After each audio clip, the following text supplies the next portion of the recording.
পতিতাবৃত্তিকে তারা পেশা হিসেবে নিতে বললেন। এখন শুনতে হয়তো মনে হবে যে নারীদের জন্য এটি ভালো, আদৌ কি সেটি? এটি একটি অমানবিক পদক্ষেপ হয়েছে। আজকে ভালো হতো যদি আপনারা এখানে যৌন পেশা হিসেবে যারা এটা দিতে চাচ্ছে তাদের সাথে কথা বলতে পারতেন, পতিতাদের সাথে কথা বলতে পারলে আপনারা জানতে পারতেন যে তারা কী কারণে কতটা ভয়ঙ্কর পরিস্থিতিতে তারা পাচার হয়ে তাদেরকে বাধ্য করা হয়েছে এই পেশাতে। আর আপনারা সুশীল সমাজ অত্যন্ত সুন্দর সুপারিশ দেওয়ার নাম করে তাদেরকে এই পেশাতে রেখে তাদের স্বাস্থ্যের হানিকর যে ঝুঁকিপূর্ণ যে পেশা এটিতেই অসম্মানজনক পেশায় রাখতে চাচ্ছেন।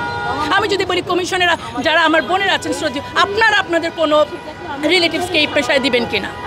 যদি অতটা স্বার্থপর আমরা না হই তাদের পুনর্বাসনের জন্য কেন সুপারিশ করলেন না? এই জন্য আমরা নারী হয়েও আজকে আমরা এখানে দাঁড়িয়েছি যে পতিতাবৃত্তিদের পুনর্বাসন চাই, এটা পেশা হিসেবে স্বীকৃতি কোনো দরকার নাই। ইসলামের সাথে সাংঘর্ষিক যদি আপনি এই কথাটা বাদও দেন এটা কি স্বাস্থ্যকর তাদের জন্য?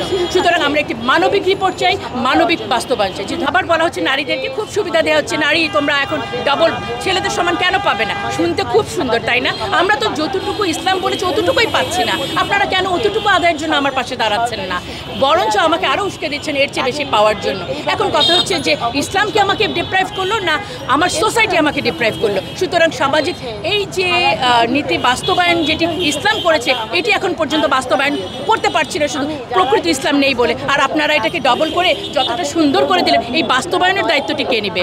এই কমিশনকে এটি বাস্তবায়ন করে দিবে। সুতরাং সেজন্য এই ধরনের শুধুমাত্র মৌখিক সুন্দর সুপারিশের চেয়ে বাস্তবায়নযোগ্য এবং আমাদের সামাজিক মূল্যবোধ সম্পন্ন যেন সুপারিশগুলো থাকে এবং বাদ বাকিগুলো বাতিল করা হয়। সেজন্য বৃদ্ধি আমাদের লাভ শুধু সংখ্যা বৃদ্ধি, মমতাজ আর শ্রমিক আনসারীদের সংখ্যা বৃদ্ধি আমরা চাই না। আমরা গুণগত পরিবর্তন চাই, যারা সত্যি সত্যি নারীদের জন্য দেশের জন্য কোনো পলিসি নিয়ে আসতে পারবে সেরকম। সেজন্য একাডেমিক শিক্ষা এবং প্রশিক্ষণ এবং বিস্তারিত রাজনৈতিক জ্ঞান নিয়ে যেন এটি করা হয়।